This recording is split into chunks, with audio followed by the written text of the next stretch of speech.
Melina Anical.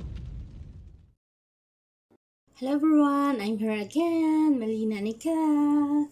So, ang tutorial natin ngayon, tuturo ko sa inyo kung saan natin makita para malaman natin kung ilan ang total ng members natin. So, punta ka lang dito sa YT Studio, itong ginagalaw ko. So, press lang natin to. Press natin. Punta ka lang dito sa baba, sa mga nakahilera dito, hanapin mo lang yung earn.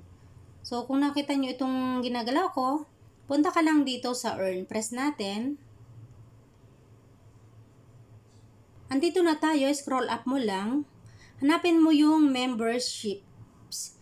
Nakikita nyo itong ginagalaw ko, punta ka lang dito. So, press natin itong manage. So, ito andito na tayo. Kung makita mo itong total members. Ito lahat yung total members ko. So, meron akong 13 members.